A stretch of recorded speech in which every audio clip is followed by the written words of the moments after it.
जरा न्यूयॉर्क शहर में जेफरी एप्स्टीन के उस 7 मंजिला डरावने घर के बारे में सोचिए, जिसका मेन दरवाजा ही दर्जनों नकली आंखों से ढका है। और जैसे ही आप अंदर आते हैं, हॉल में एक दुल्हन की मूर्ति रस्सी से लटक रही है। नहीं, ये किसी हॉरर फिल्म का सेट नहीं है। ये वो असल जगह थी जहां दुनिया के सबसे ताकतवर लोग आया जाया करते थे।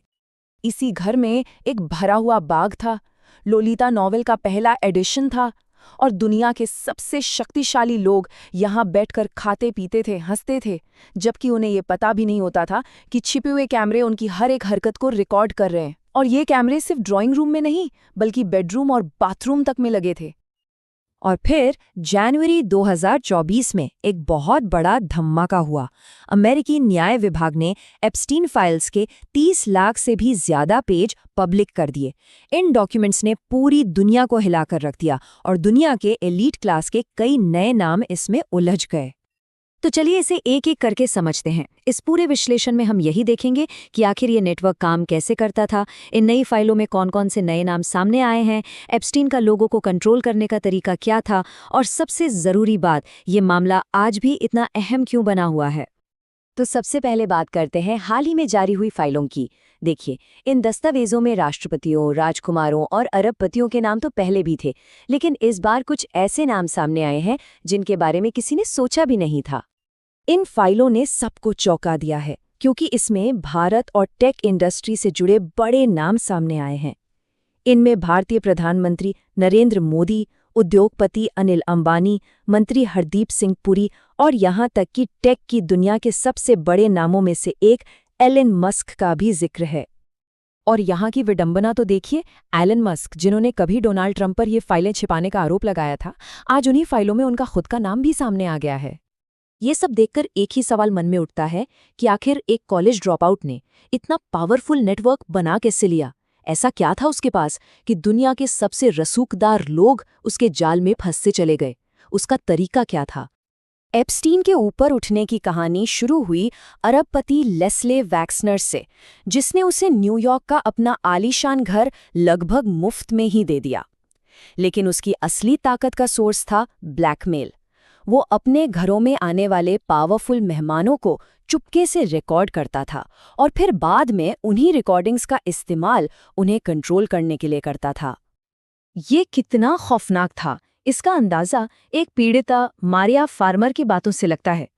उसने एक मीडिया रूम के बारे में बताया जहां मॉनिटर्स पर हर बेडरूम और बाथरूम से हर पल की लाइव फीड चलती रहती थी। तो अब जब हमें उसका तरीका पता चल गया है, तो चलिए देखते हैं कि एप्स्टीन का ये नेटवर्क कितना बड़ा और कहां-कहां तक फैला हुआ था। ये जाल राजनीति से लेकर बिजनेस और यहाँ तक कि एकेडमिक दुनिया तक फैला था। फाइलों में सीधे-सीधे सबूत मिलते हैं, जैसे ये एलन मस्क का एक ईमेल है जिसमें वो एप्स्टीन के उस कुख्यात द्वीप पर होने वाली पार्टियों के बारे में पूछ रहे हैं। रिपोर्ट्स के मुताबिक उनके बीच 2012 और 2013 में कम से कम 16 ईमेल्स हुए थे। शायद इस केस में सबसे नाटकीय पतन ब्रिटिश शाही परिवार के प्रिंस एंड्रू का हुआ। एप्स्टीन स्कैंडल में नाम आने की वजह से उन्हें अपनी उपाधियां, अपना सम्मान और यहाँ तक कि अपना घर तक खोना पड़ा। बिल गेट्स ने तो हमेशा सार्वजनिक तौर पर एप्स्टीन से किसी भी करीबी रिश्ते से इनकार किया है। लेकिन रिपोर्ट्स और इन नई फाइलों से कुछ और ही कहानी सामने आती है। पता चलता है कि 2008 में एप्स्टीन को सजा होने के बाद भी उनके बीच कई मुलाकातें हुई थीं। और तो और फाइलों में एप्स्टीन का लिखा एक ड्राफ्ट ईमेल भी मिला, जिसमें गेट्स को लेकर कुछ अपुष्ट आरोप थे। और इन फाइलों की गूंज भारत तक भी पहुंची है, जिससे यहाँ भी काफी हलचल मची है।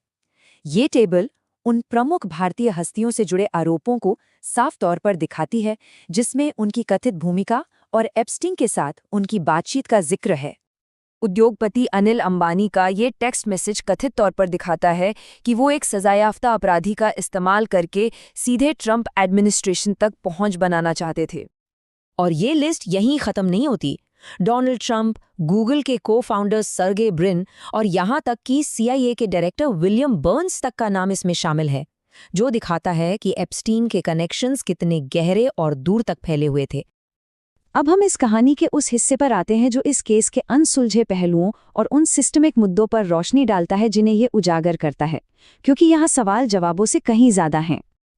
और ये बात गौर करने वाली है कि इतने बड़े खुलासे के बावजूद न्याय विभाग द्वारा पहचानी गई फाइलों का एक बहुत बड़ा हिस्सा, लगभग 40%, अब भी पब्लिक की पहुंच से दूर है।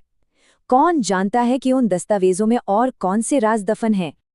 और अब जो फैक्ट सामने आ रहा है वो शायद सबसे ज्यादा चौंकाने वाला है।